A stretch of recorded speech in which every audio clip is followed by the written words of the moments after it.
Félix Garage pour vous présenter sur cette première vidéo le démontage de soupape sur une culasse de MGA. Petit tour d'horizon de cette première vidéo, les outils.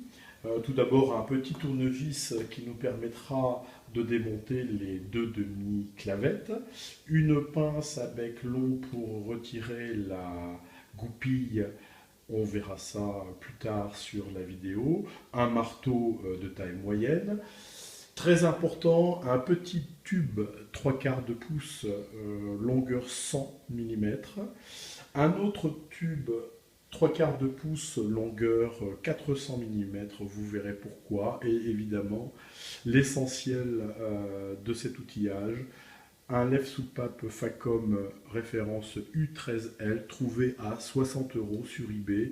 Sachez qu'en neuf, c'est le double du prix, on trouve ça à 120-130 €.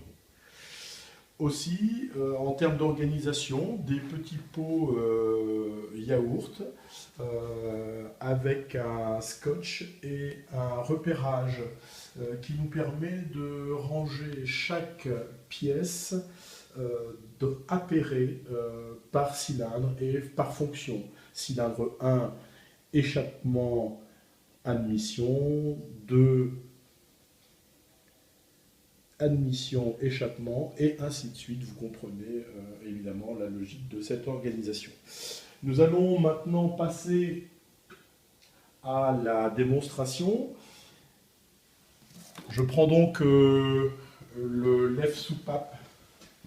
Je répète sa référence U13L.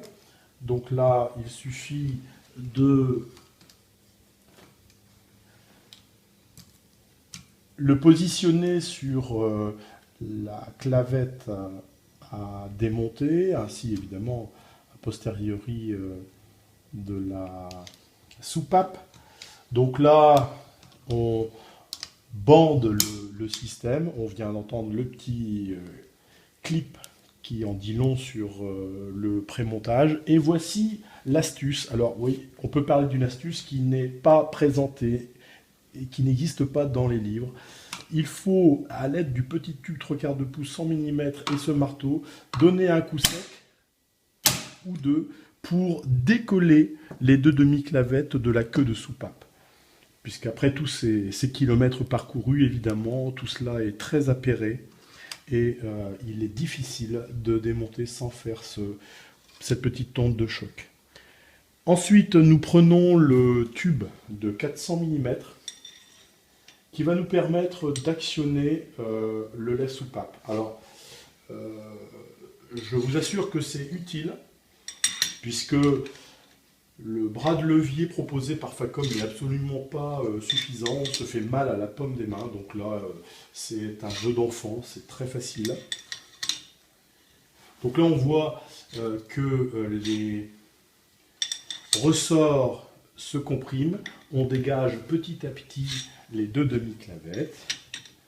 On va vraiment asseoir tout ça pour faire une belle démonstration sur cette première vidéo. Le petit tournevis nous permet d'en dégager une première,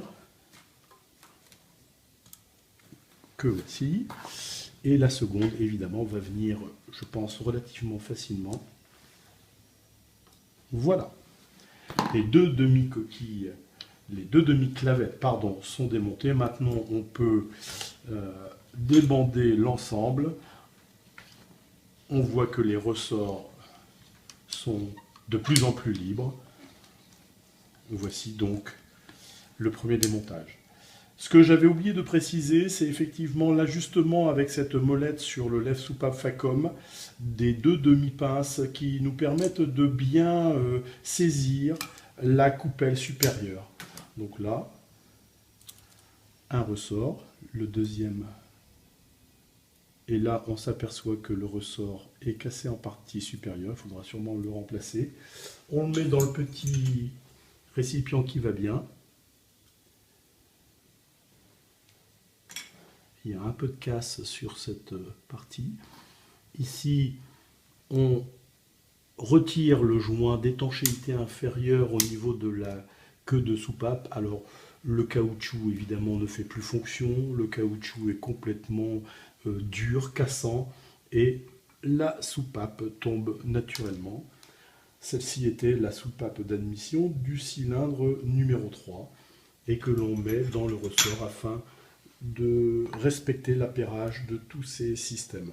Je vais terminer cette vidéo en retirant avec la pince à bec la goupille supérieure. Vous voyez, c'est un jeu d'enfant. Et ainsi de suite. Chose que je n'avais pas bien expliqué, je vais le faire mieux sur celle-ci, c'est le rapprochement